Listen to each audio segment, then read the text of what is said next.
No vídeo parte 1, eu havia parado nesse slide e havia explicado a formação das regiões do cérebro. Agora, nos próximos slides, eu vou detalhar um pouco de algumas dessas vesículas. O telencéfalo, originado pelo cérebro anterior, o prosencéfalo,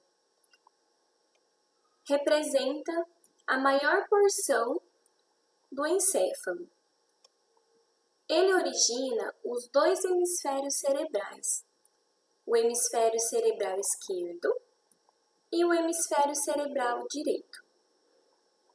Esses dois hemisférios são divididos de uma forma incompleta pela fissura longitudinal do cérebro.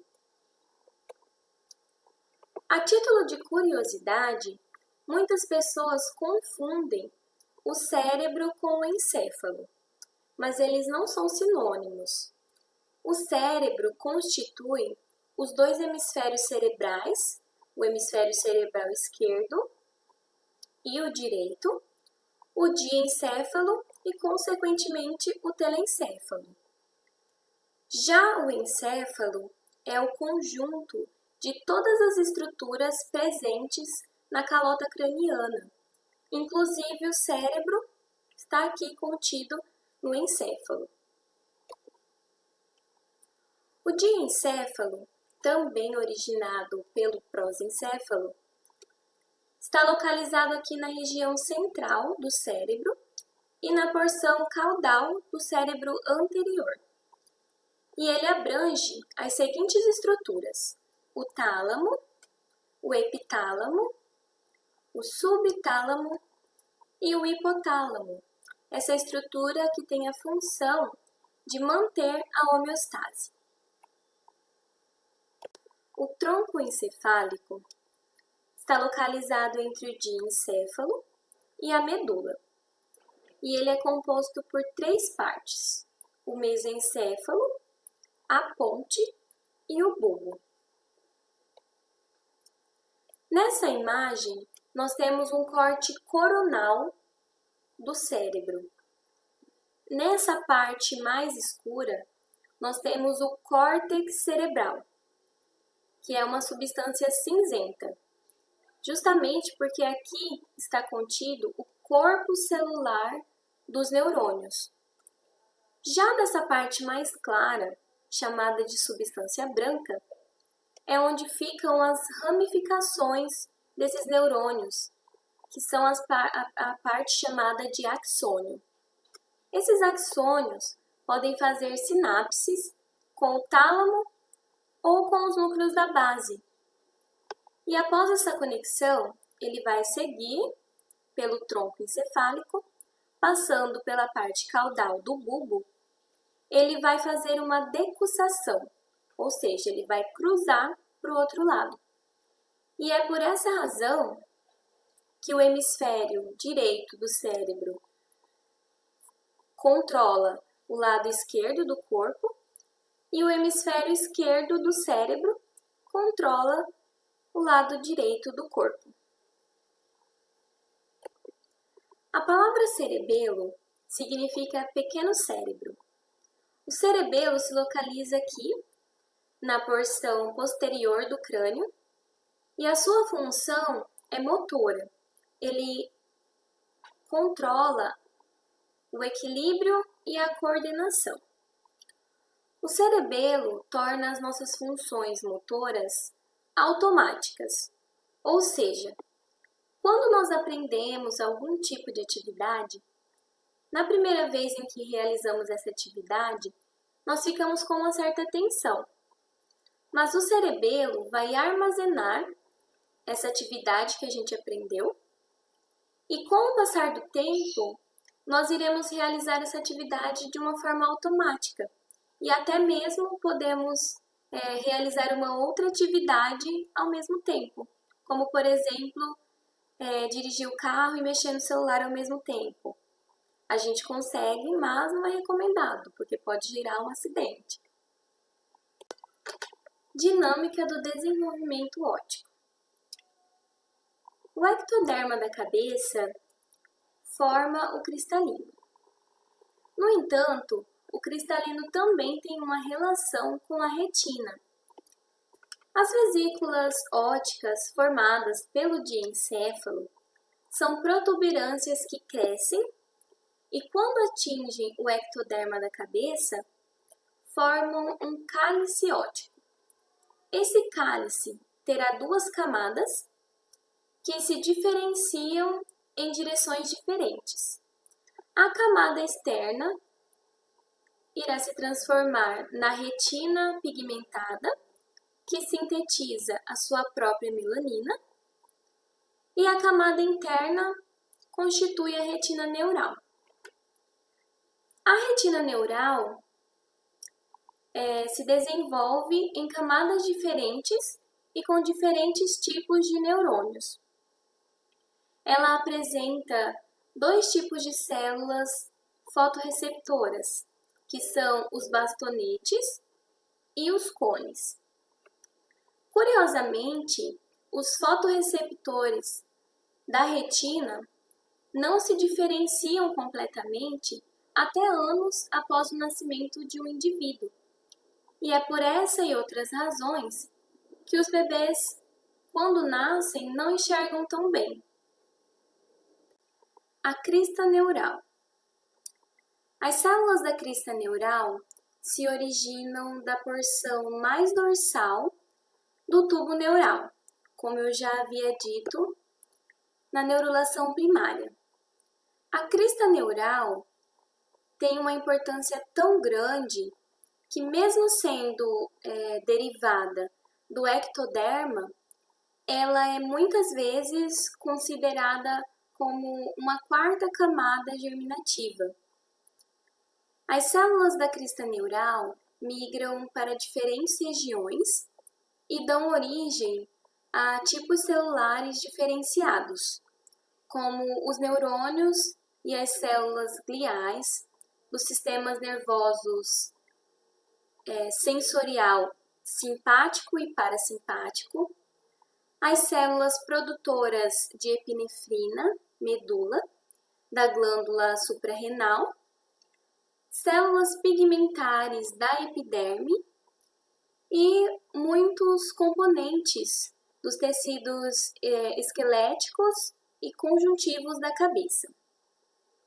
A crista neural pode ser dividida em 4 principais domínios: a crista neural cefálica, a crista neural do tronco, a crista neural cervical e sacral e a crista neural cardíaca.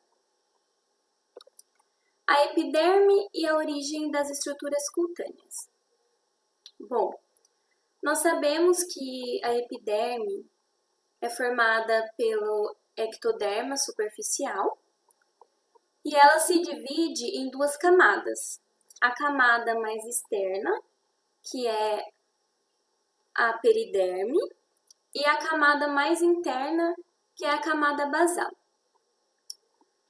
que é um epitélio germinativo que vai dar origem a todas as células da epiderme. Bom, a epiderme e a derme contribuem para a origem das estruturas cutâneas, como o pelo, as penas, as escamas, as glândulas sudoríparas e sebáceas. A glândula sebácea é muito importante no nascimento de muitos vertebrados, porque ela produz uma secreção oleosa, e essa secreção oleosa, chamada de sebo, vai contribuir para a formação da vernix caseosa, que envolve e protege o feto durante o nascimento. A título de curiosidade, existem defeitos no fechamento do tubo neural, que levam a uma série de malformações. A anencefalia, a encefalocele, a síndrome de Arnold-Chiari, a espinha bífida oculta ou cística são os principais exemplos desses defeitos. A anencefalia ocorre quando a porção superior do tubo neural não se fecha. Ela é considerada o mais grave defeito do fechamento do tubo neural. Quando o feto não morre ainda no útero, ele pode morrer com poucas horas ou dias de vida e raramente com poucos meses de vida. E a anencefalia, ela pode ser detectada através da ultrassonografia. A encefalocele é um defeito no fechamento do crânio, caracterizada pela herniação do cérebro e das meninges.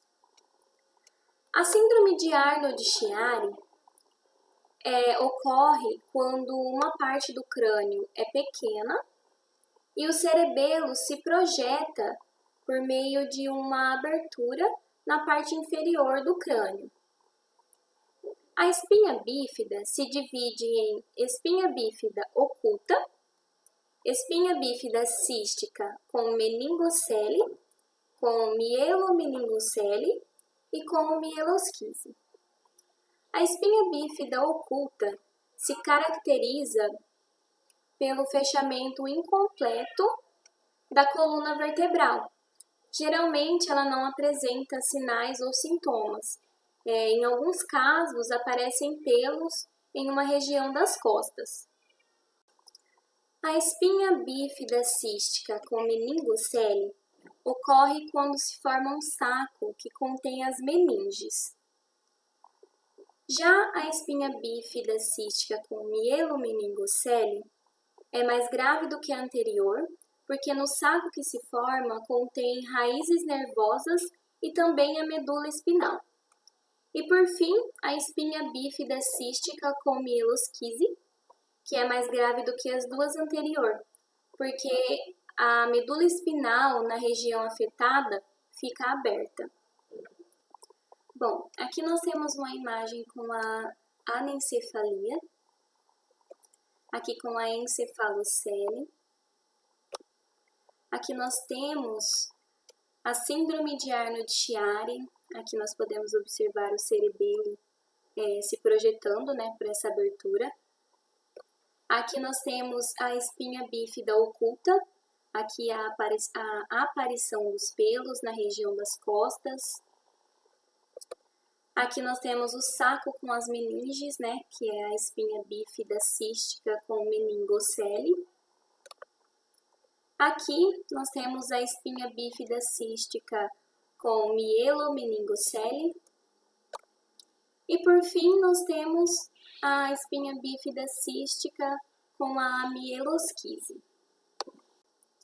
Estudos já mostram um preventivo para essas anomalias fetais, que é o ácido fólico, que deve ser iniciado ao menos 30 dias antes da provável concepção. Bom, nessa unidade eu pude compreender a importância do ectoderma no desenvolvimento embrionário, mais especificamente durante a neurulação. Bom, o ectoderma forma a epiderme da pele, que contribui para a origem das estruturas cutâneas, e também é a nossa camada de revestimento, a camada de proteção da nossa pele. Ele forma a placa neural, que forma o tubo neural, que por sua vez irá formar o nosso sistema nervoso central. Forma também a crista neural, que dá origem ao sistema nervoso periférico, e a outros conjuntos de células que são muito importantes no desenvolvimento dos vertebrados. Pude ver também como as células epidérmicas estão envolvidas no desenvolvimento e o quanto tudo isso está interligado para o desenvolvimento como um todo. Espero que eu tenha transparecido a minha compreensão durante essa apresentação. E esse foi o meu trabalho sobre o desenvolvimento inicial em vertebrados, a neurulação e o ectoderma. Muito obrigada pela atenção.